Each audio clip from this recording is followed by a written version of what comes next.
Salut, c'est Lou, j'espère que vous allez bien. Alors aujourd'hui, je voudrais vous parler des trans et des termes qu'on utilise.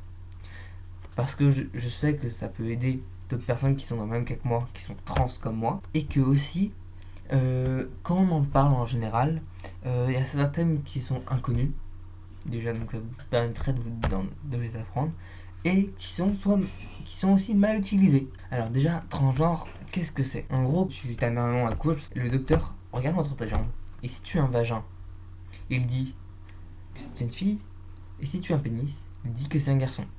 Alors que non, c'est faux. Parce que ce qui définit une personne, c'est plusieurs choses qu'on ne peut pas associer ensemble. Les génitaux, l'expression de genre et l'identité de genre.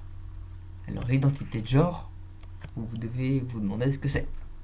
En fait, c'est le sexe auquel tu as le sentiment d'appartenir. Peu importe tes organes génitaux, peu importe si tu as un vagin ou une bite, tu peux être une femme ou un homme.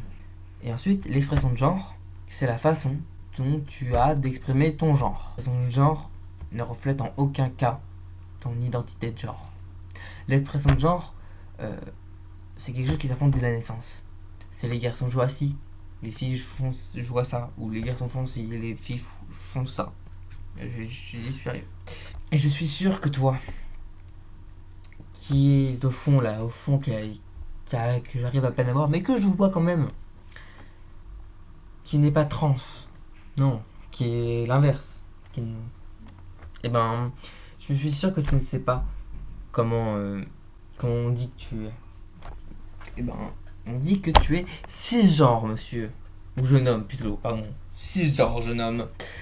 Bon, après avoir fait ce petit rappel, et je pense que ça a fait du bien à tout le monde, je vais vous parler justement des termes qui sont mal utilisés ou même encore inconnus. Ce qui était c'était le cas pour certains, envers moi. Il y en a certains que je connaissais pas. Alors déjà, il y a le terme transsexuel. Le terme transsexuel, ça veut dire que quand une personne a décidé de vivre avec le sexe opposé de celui qu'elle a eu à la naissance. Attention, une personne transgenre n'est pas obligatoirement transsexuelle. Vous avez compris? Bien, passons à la suite. Ensuite, il y a le passing. Le passing, avec mon accent magnifiquement anglais et qui est magnifique, c'est de faire en sorte de passer aux yeux de la société pour une personne cisgenre. Après, il y a le THS. Ça veut dire tout simplement traitement hormonal de substitution.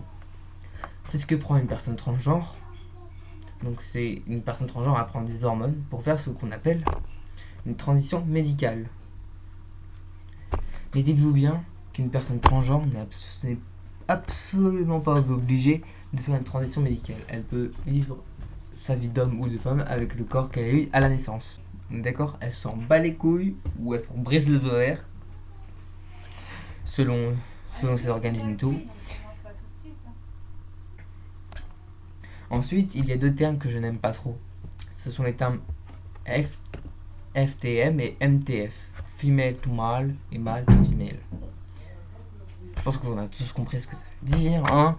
Mais pour toi qui es nul en cours d'anglais, ça veut dire femme à homme, de femme à homme, et de homme à femme. Parce que sinon, ça fait femme à homme, ça fait très double sens. Alors pourquoi j'aime pas ces termes? Parce que c'est comme si on disait qu'on était vraiment une femme, qu'une femme était vraiment une femme et qu'elle devenait vraiment un homme. Alors qu'en fait non. Et c'est pareil pour les hommes d'ailleurs. Mais en fait non. Être transgenre, ce n'est pas un choix. On est transgenre dès la naissance. Bon, je pense que cette vidéo touche à sa fin. Je crois que j'ai parlé des termes les plus importants. Si jamais vous avez des questions ou d'autres termes que vous ne connaissez pas, moi et toute l'équipe, on pourra y répondre.